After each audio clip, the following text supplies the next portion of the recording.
right, everybody, here's time for something a little bit different. Hey, y'all know who it is. It's your favorite concerned correspondent, the Gov here. More votes can shift and transform our nation. Governor feels pain. He's a human.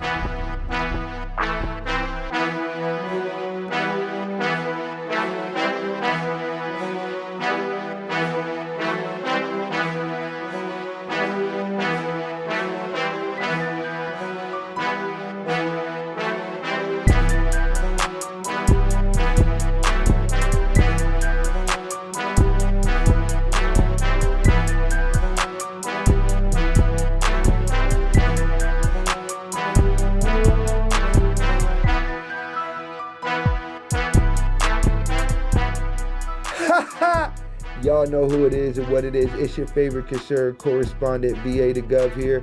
I'm excited about this week's episode of the Concerned Citizen Podcast, where we bring you Mike Pierson, father, husband, and candidate for House District 22. Listen into his concerns, see what he's here to talk about, and make sure you hit that like, subscribe button. And remember, the Concerned Citizen Podcast is where we speak freely. Let's go. Y'all know who it is and what it is. It's your favorite concerned correspondent here, the Gov. I'm super duper excited. You can tell it in my voice. I have none other than Mike Pierson. Did I say it correct? You said it right. In the building, and he is running for House District 22. And I'm excited to have him here because I want to hear his concerns. Now, it's mandatory that we start this off with this question. If the listener or the viewer could not see you, how would you describe yourself to them? So I'm a middle-aged, stocky white guy with a beard. Salt and pepper hair. Yeah. You know, do you play an instrument? No, I used to sing. See, I got that musician vibe from you. Maybe. My dad was a drummer. Okay. Yeah. Did you get that from him? Now, when you sang, were you one of those harmonizing groups, or? Sang in like barbershop quartets and choirs and church choirs and stuff like that. Yeah.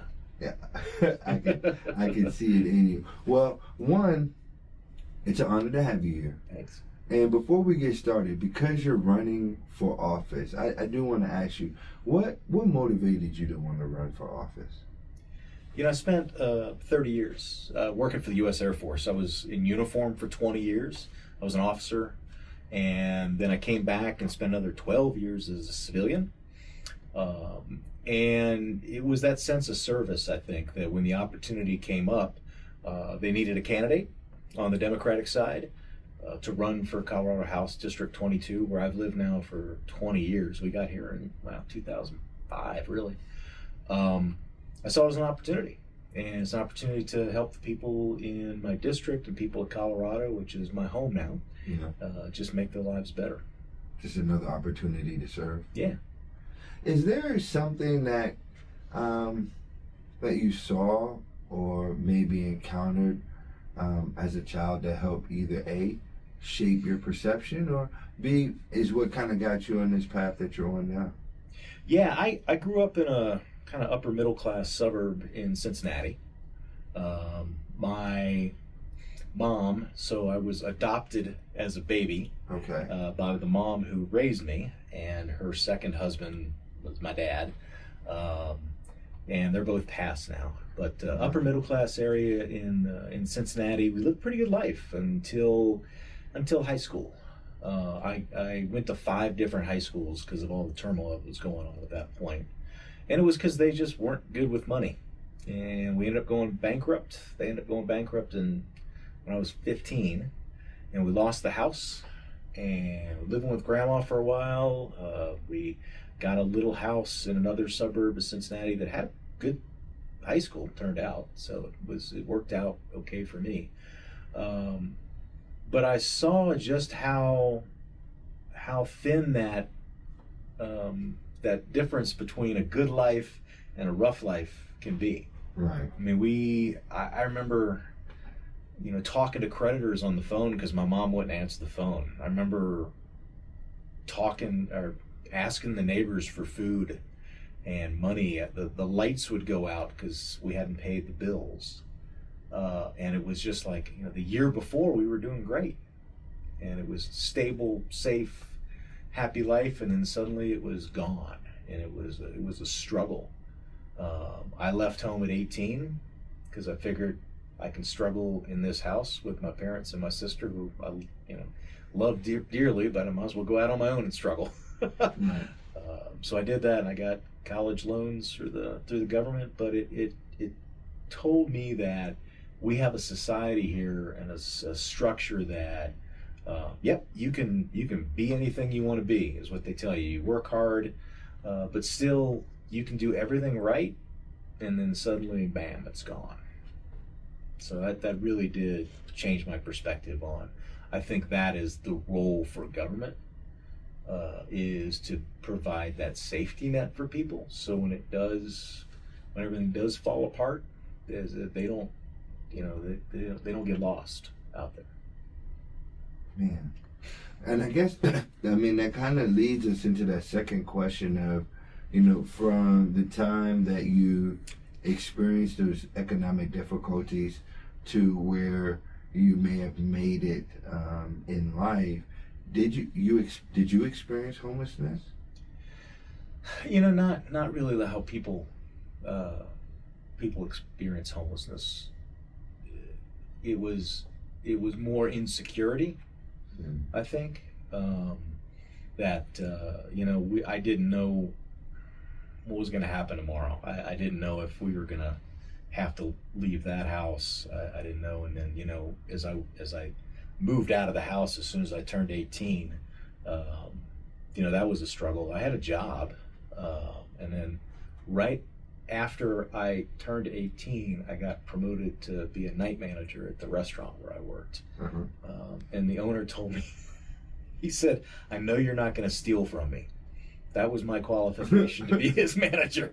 "I know you're not going to steal from me." I'm like, all right. And that allowed me to have enough money to get an apartment. But it was a brick wall apartment on the first floor without locks on the windows. There were birds coming in the crack in the wall.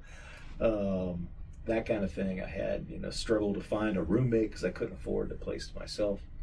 I certainly never had the experience of folks who are living in their cars, living on the street. I see that, and it just breaks my heart. And, in the richest country in the world, that should not happen. We should be able to find at least a place for people to live. So I'm hoping I can, do some good for people. This is going to sound like a crazy question, and it's a quick sidebar question. We were talking earlier about a country I'm interested in, Djibouti. Is that correct? Yeah. And you talked about them being a poor country. Are there homeless there? Yeah. I've never seen that level of poverty. You talk about people living on the side of the street in dwellings that they pull together from scrap metal. You see the same kind of shopping cart sort of thing going on here. You go out in the villages, out in the countryside, and it's the same sort of thing. It's just like people used to live in the Wild West here. They just scraped together stuff, rocks and trees and dirt, and they threw it together, and that's where they were living. And it was, when you see that level of poverty and you realize what we have here in the U.S., it just baffles me that we can't, at least put people in a hotel room.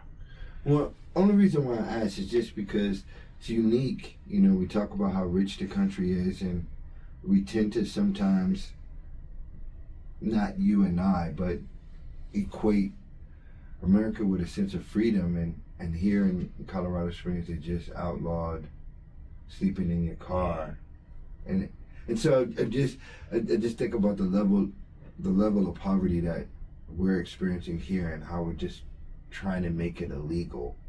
Yeah, that's crazy. I don't know why.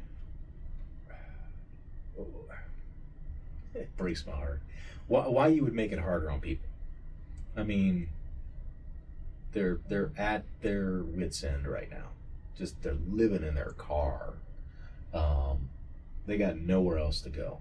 If you provide somewhere else to go, and there's plenty of there's shelter and there's places where people can live, then we'll start talking about banning people from camping in their cars. Got it. But until you provide that, then it's just cruelty. It's just, in my mind, it's just wrong. It's just wrong.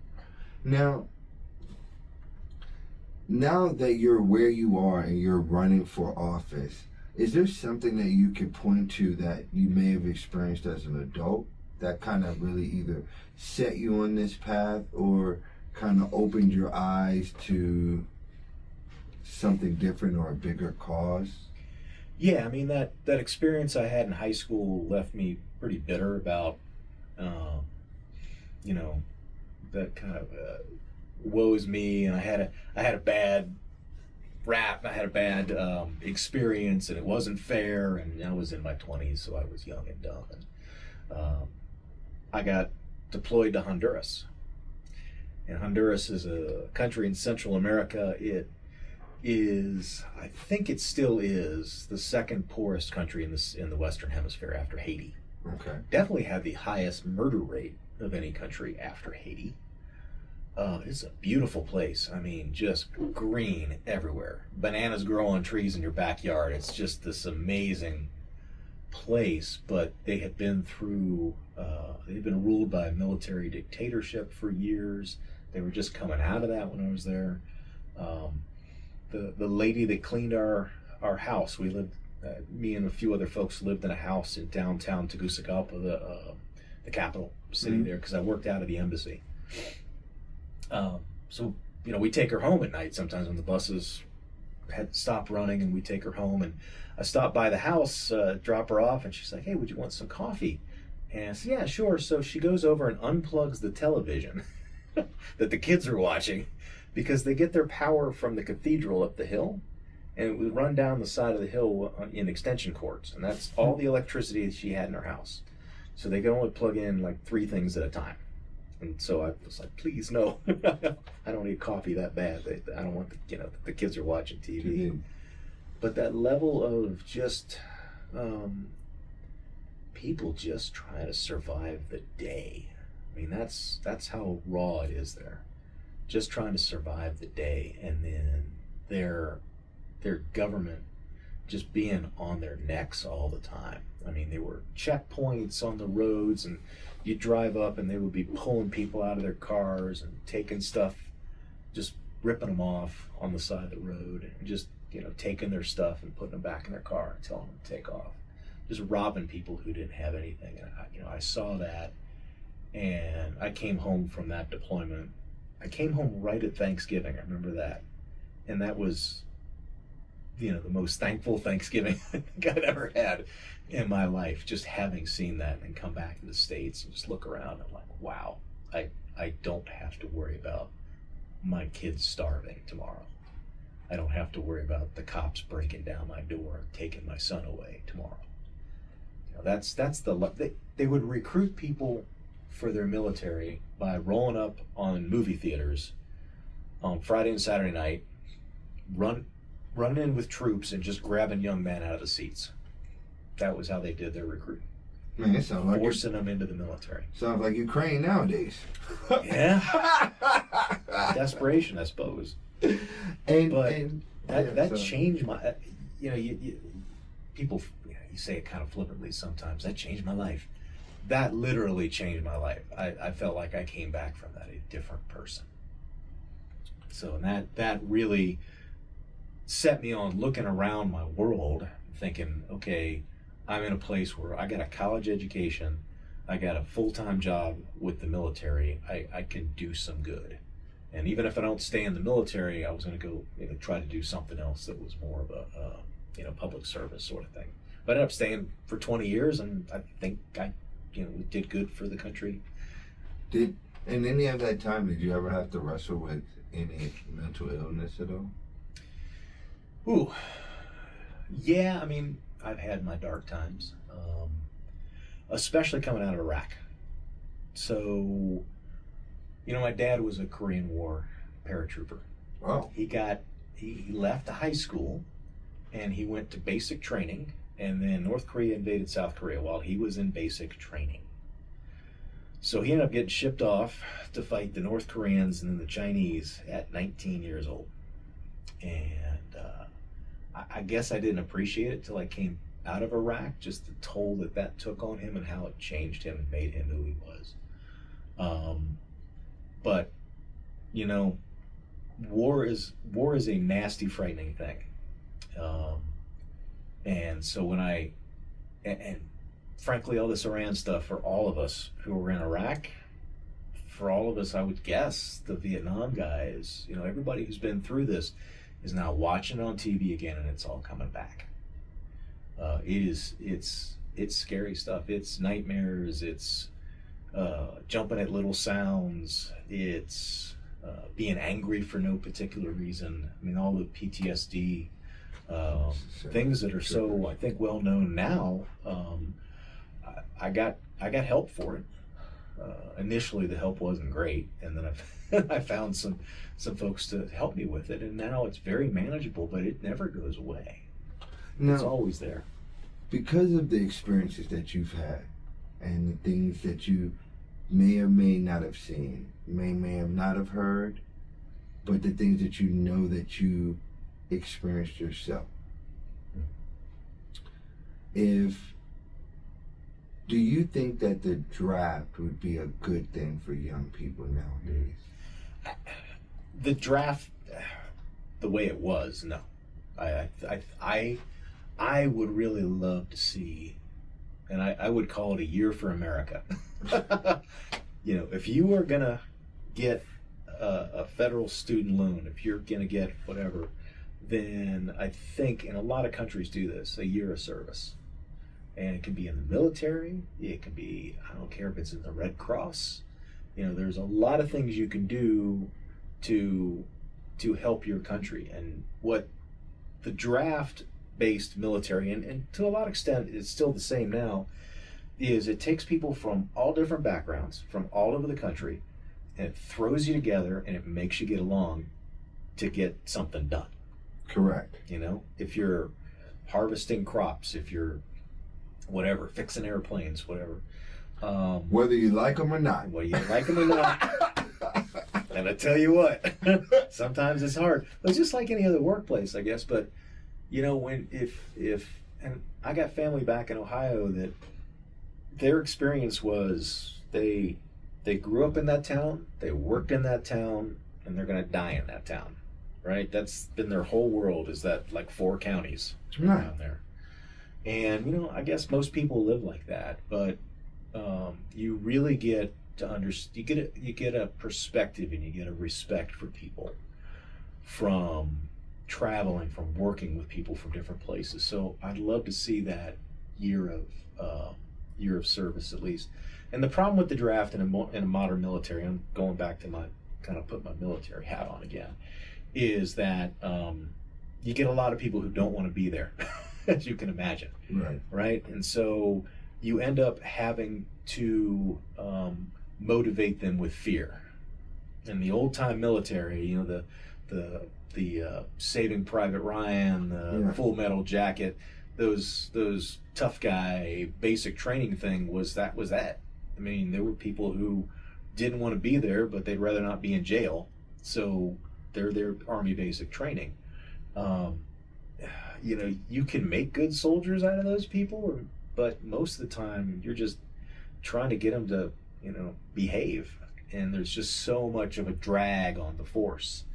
And you get those people who just want to raise hell in their organizations, and it's just, from a management standpoint, it's just hard to have a professional military when half the people don't want to be there. So, you know, kind of makes me think about our professional workforce. And so the reason why I actually, and you highlighted a lot of it, is just because nowadays, where I think it might not have been so present in the past, people quit because of something that they don't necessarily like, without looking at the overall big picture, and I don't know. So I think if they had that experience where they were kind of put in their working years into a place where they learned how to overcome that, instead of finding it, just give it up and walking away. Just giving it up and walking. And that's like anything else in life, though. That's and that's the sort of thing. My parents, if nothing else, were stubborn people, and they didn't give up. They worked hard every day until, my mom worked until 6 days before she died, into her 70s. My dad faded away with dementia after a while, in his 70s too, but they worked hard and they did not give up. And that was one of those things that they taught me, was when you commit to something, you go all out and you do it to the best of your ability until that job is done. And then and on the way you bring up other people too, so they can do the job. So it's not just you working hard, it's also you taking responsibility for grabbing some other people and bringing them along. So that's what I always try to do in my professional career. My kids will tell you, I did not let them quit. Yeah. You signed up for soccer, you were going to do soccer, baseball, dance class, whatever it was, you were going to finish this. If you don't like it, then we won't sign you up again next time. But once you commit, you stay with it. And that's something that I think that's why the military worked for me, because that was just, you have these points in your career where you can leave. You usually sign up for 4 years at a time, and then they come to you and they go, okay, we're going to move you to Germany. Do you want to stay? But we move you to Germany, you got to stay another 4 years, no matter what.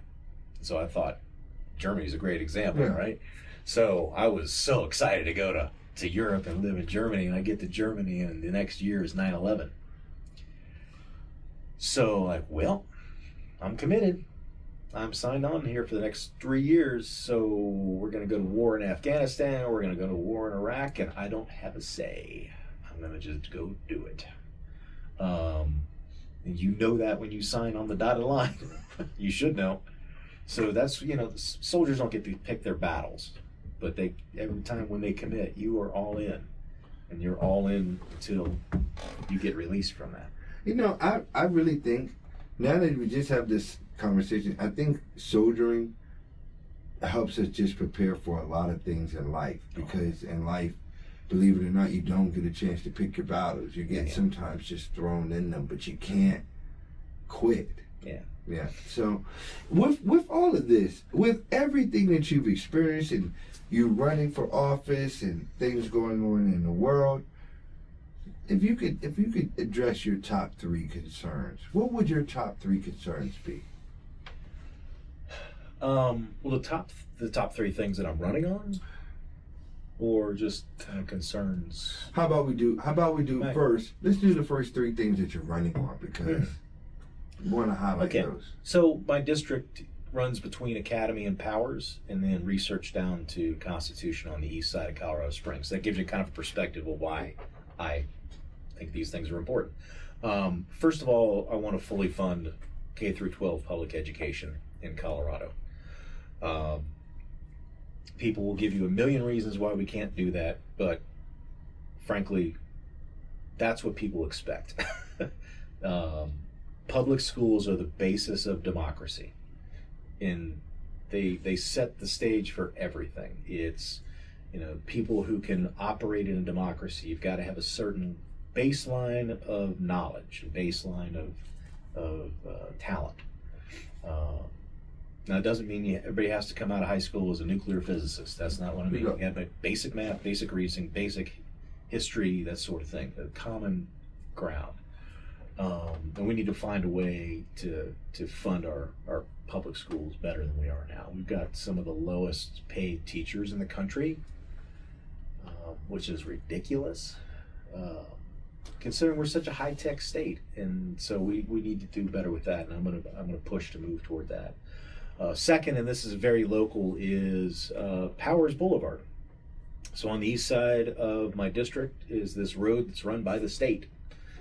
Powers Boulevard is also Colorado Route 21, and CDOT, the Transportation Authority for the state, has deemed that to be our bypass highway, right?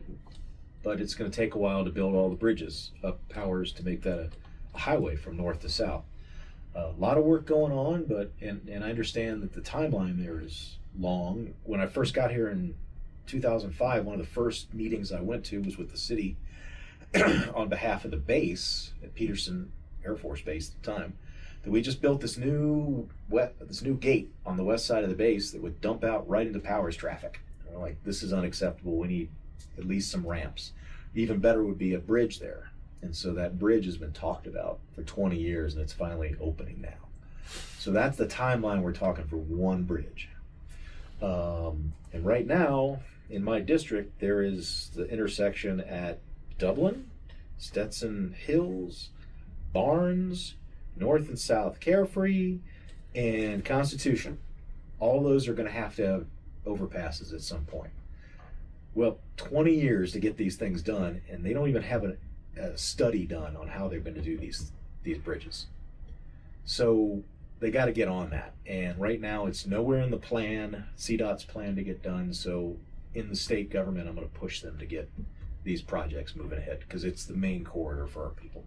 And then third is to make Colorado a more affordable state for working families. And by affordability, I mean not just the money going out, because we all like to see things cheaper, but also the money coming in.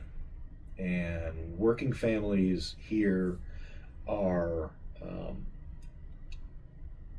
they're restricted.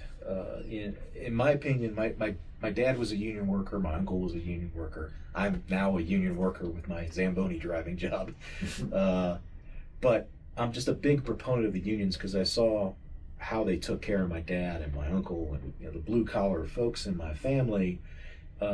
Because it's workers can organize a union in their workplace, and that's how you push back. That's how you get better pay, better benefits, better working conditions from these corporations that are making billions of dollars. We've got this economy in the U.S., people call it K-shaped. So you've got the people who are doing well are just getting richer, and the people who are not doing well are just getting poor. And how you fight back on that is organizing unions.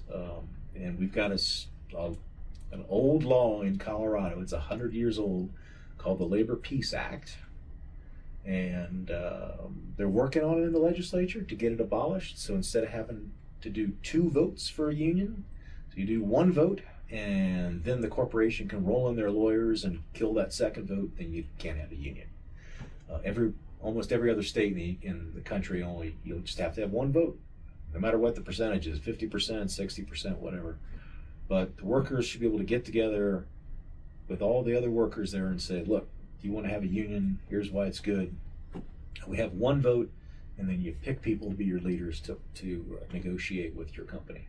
And that can be the oil change shop. It doesn't have to be a big factory. It can be 1 shop. It can be the Starbucks. It can be whatever. It's funny that you... They are doing that. Yeah, funny that you say that. They got an uphill battle here in Colorado. GSUS is fighting hard at Starbucks. So have you gotten and just wanting to just ask locally, have you gotten the endorsement of the teachers union? So they're not ready to do it yet because they didn't want to get involved in the primaries. Okay. Because there's some, not my race, fortunately, but there are other races where there are multiple candidates and they didn't want to get into having to pick between too many. But last time, I got endorsed by the Colorado Education Association. Mm-hmm. I got endorsed by the AFL-CIO, the labor organizations here. So, my support for labor came before the endorsements. It wasn't. I didn't start supporting them because they endorsed me. It was. I've been a big proponent of organized labor my whole life. Now, I'm asking this because you represent my district. Yeah. And I got an email about it, and I went to a meeting about it at Holmes Middle School. Mm-hmm. And so when I was looking at your opponent, we want to get into names, but your opponent is very strong in, and you can help me if I'm wrong, Tabor. And right now, they're trying to, correct me if I'm wrong, they're trying to move through a new form. I know they're trying to move through a new form of taxing and a bond initiative. And a bond initiative to help with K-12 education and buildings. Yes. Are you both proponents of these things? So right now, two separate things. Two separate things. Let's start with the tax thing. I'm actually going up to Denver tomorrow to participate in the rally for this ballot measure, and it's called a progressive tax.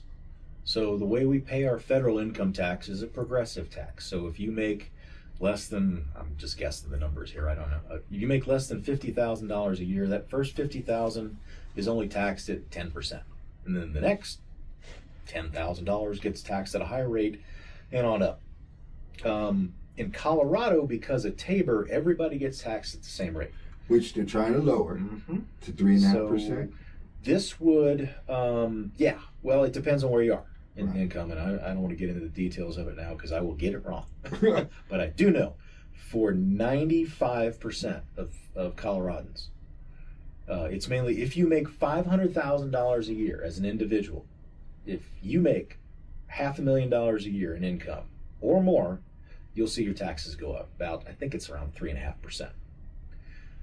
If you make less than $500,000, $500,000 or less, your taxes will either stay the same or go down. I'm not sure where that bottom line is where your taxes will go down. But for 95% of people who live in Colorado, you won't see any change in your state taxes or they'll go down. So I think it's a good thing. And as I've been saying at different meetings, if you make more than $500,000 a year, and you're upset that your taxes are going to go up a little bit, come see me. Because we have issues here in Colorado that Tabor, frankly, was in the 90s when the Republicans ran the government, and I completely understand what they were trying to do at the time. But Colorado in 2026 is not Colorado as it was in 1994. Right. People who have been here know what I mean. This is a different state than it was. We're bigger, we're more diverse, we're more high tech. Things just cost more. I mean, it just costs more to build a road or build a bridge now. Build a school. Build a hospital, whatever, than it did in 1994. In Tabor, it's this the way the math works in Tabor. It actually allows the state to spend in real money less and less every year. So it's not only handcuffing how much the state can spend, it's also handcuffing the growth. You know, inflation. It's like anybody's house, right? So if inflation is at 8% and you only got a 5% raise last year, you're behind. Yeah. That's what we're doing to the state. So what we're looking at is being able to bring in, I forget what the number of how much it was, but it's a considerable amount of money through this change in the tax to make it a graduated tax so that people who make more than $500,000 or more pay, I think, their fair share. Because frankly, they got a real good deal out of Donald Trump. Yeah. People who make that much money got a real good deal. That big, the rest of us deal. did not. So they're doing okay out there. These are the people who, they got the big houses and whatever, and I don't hold it against them as long as they got that money legally. But I do think that if you are doing well, the system is already helping you. And we are Americans. This is the whole country. You and me and your neighbors. We've all got to get along and gotta try to succeed. And the only way we can succeed is, like I said, we got to have good schools. The kids have got to get a good education. If you're going to have a good economy, you got to have roads to move stuff around in. You've got to have power lines that work, and there's just a whole bunch of infrastructure things that you got to pay for, and we can't. And it's not, everybody says, "Oh, why do we spend so much money on?" It's not the silly little things that you think about. It's 1/3 of the budget is healthcare, the state budget. 1/3 is education, and 1/3 is everything else. Yeah. So public safety, roads, anything like that. So, I guess we can keep doing things the way we've been doing it, but we're going to keep getting what we got. And teachers are going to leave because they can make more money going to Texas or California or New York or whatever. And after a while, it's like not investing in your business, right? After a while, the toilets stop flushing and the computers stop working and the lights are going out. It's like anything else. You got to invest in the upkeep. Got it. Hey, education is what brought me here, so I wanted the best for my kids. So, hey, that's what it needs to go to.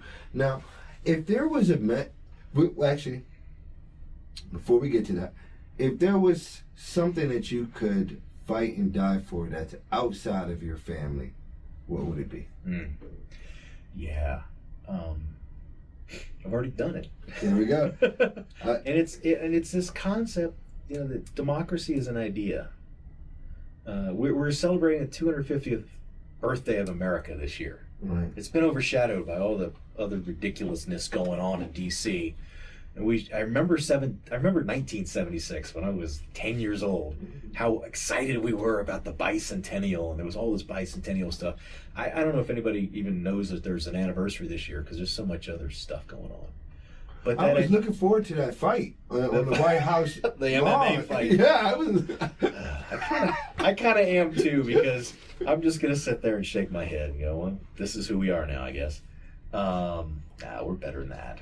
But so we were founded on this idea, not to get too philosophical, but we had a king, and it was this guy who, his family had taken over as king a few years, decades before, and he was king because his dad was king, and so he had the authority to tell us what we could do in our daily lives. And we decided as Americans, we were sick of that we could do, we think we can run things ourselves.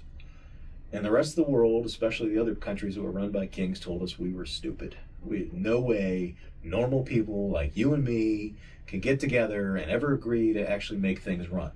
Well, we did it. And we set the example for the rest of the world. And I have literally risked my life to defend that here, and to also try to convince people in other places in the world that they can do it too.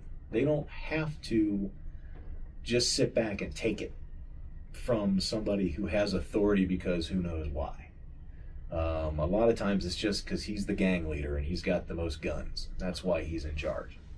But we that's who we are, and if we don't stand up and fight for that, and I mean, go in the streets with banners, when we show up in big groups, it scares those people who want to take that away from us. I just have to ask, because what were your thoughts on January 6th? Oh my God! When you saw the. Oh my God.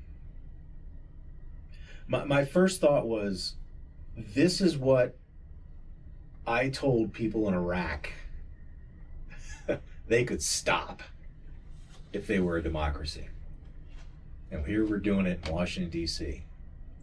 This is the political violence, this idea that you lose an election, you just get your buddies together and you just go tear things down, you beat people up, you kill people. That's what they do in the rest of the world that we don't want to be. And I was there saying, you don't have to live this way. You can have a government where people respect elections. And it was just like my life's work was being set on fire there. It was like 9/11. I had that same reaction on 9/11, that, oh my God, the world just changed. And I'm watching it live on TV. And you don't know which direction it's going, and I've lived a life. I've had a career. I've done pretty well now, but my kids now have to grow up in this country that's going to be, I don't know what. Because my next question was just going to be, how did you feel in when they were pardoned? Oh.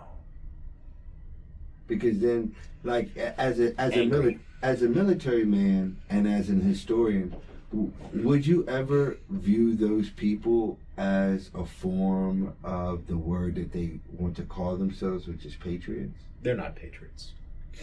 None of them were patriots. A lot of them were gullible. I think a lot of them were suckered in by this idea that their lives were somebody else's fault. Unfortunately, we've got this streak, probably not just here, it's all over the world. It's a human thing. That you want to blame somebody else for your problems, right? In a lot of ways, I mean, yeah, there's societal, there are people who will, who might be responsible for your, but at the end of the day, you are responsible for picking yourself up off the ground and being a good person, and doing the right thing. They were tricked, I think, a lot of these folks. But we are a nation of laws, not men. And what that means is that you don't get to just do whatever you want because you feel like it that day. There are rules. There are certain societal limits. You certainly don't get to beat up cops. You know, breaking windows, stealing stuff from the Capitol, that's bad stuff. You do not get to put a hand on a cop. That is a law that, you know, a 2-year-old knows. You don't beat up your friends. You don't touch another person, let alone somebody in authority, right? In every other country in the world, about halfway through that debacle on January 11th, every other country in the world, I'm thinking, all those people would be laying in pools of blood right now. Other countries would have simply opened fire on them. But here in America, because we value life and we value other Americans, those police did their best to hold back the crowds, and they took a literal beating for it. They did. And having a retired cop in my family, I mean, that flashes into your mind was, what if that was him? Oh my God. And that's here at the Capitol. With all of that, if there was a lasting message that you could leave the listener, what would it be? You know, we're all in this together. You know, one of my favorite lines in music, you asked me about being a musician, is you know, dearly beloved, we are gathered together to get through this thing called life. And whenever I hear that Prince song, it's just, yeah, I just nod my head. That's seeing people just living day to day around the world. You really come to appreciate it. We're just trying to get through life.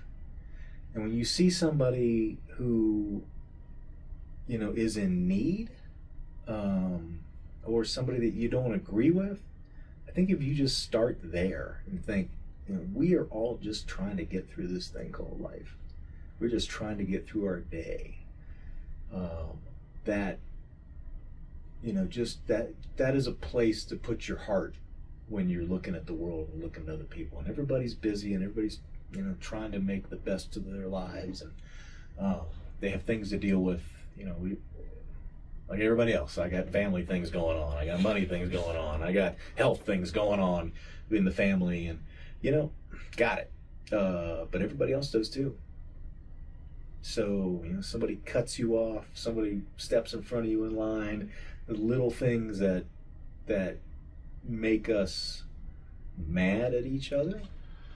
Lord knows here in Colorado, I've never seen people get so mad in traffic. Yeah, and I think it's been worse since COVID. I didn't believe it at first, but I'm really starting to appreciate it now. That did something to us as a people. That I don't know. There just needs to be some kind of a revival of just basic human decency again. And you know, I like to see the next president run on an agenda of basic human decency. You hate to have to start there, but that's kind of where we are right now. It's just, you know, be good to each other. They're in the same boat. just to throw a philosophical wrench in there, just to have you think about something. if you look back to Plato talked about democracy and what happens when people have too much choice, too much freedom. And this is the one thing I want to leave you with. You know, it's easy for us to want to treat each other like humans. But what happens when you have people that no longer identify as a human? Just food for thought, nothing to actually, but that's the thing that I've just been wondering, what in the face of all of this, because I can see the mist of chaos brewing, but what would unify us if we can't all agree who we are? So that's just food for thought for you guys. It's not for him. He has to solve the problems, House District 22. We have to solve these problems as people having conversation, because I don't know if we got real deep, didn't we? Yeah, we did. And that's actually where we are, and that's why we need people like you to fight. People that can actually delve in and look past the superficial, because this is deep, and the community needs things that can bring us together. So when you see Mr. Pierson, hopefully I'm going to invite him out to Springs Fest. Is going to be going down May 30th. I'm just surprising this on him, just like I am on you. But May 30th, we are having another candidate meet and greet. And this one, we hope to also see you there. Yeah. I look forward to getting my ballot in the mail. Can't say exactly what I'm going to do just now, but you are definitely on my radar. You'll see my name, Michael Pierson. It's Michael on the ballot because that was what my mom called me. So. Yes. Even though, call yourself what you want, but when we vote, we got to go. No, I'm just joking. Michael Pierson, I look forward to it, and it's P-I-E, right? Pierson.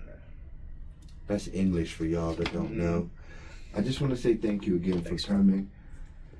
Make sure to like and follow us, and make sure if you want to get in on this, and when I mean get in on this, I mean get in on exercising your freedom of speech to share your concerns, because you matter. Each one of us matter. We are the American people. So make sure to like and follow us here on the Concerned Citizen Podcast. We love you. Peace. Thank you for tuning in to this week's episode of the Concerned Citizens Podcast. Make sure to hit that subscribe and like button below. Follow us on Facebook on our Facebook group page, The Concerned Citizens Podcast. This is a place where you can meet other like-minded individuals, interact with guests, and request your spot to be on the show. Remember, the Concerned Citizens Podcast is a platform that gives you, the citizen, the freedom to speak to your concerns. Let's go. God bless.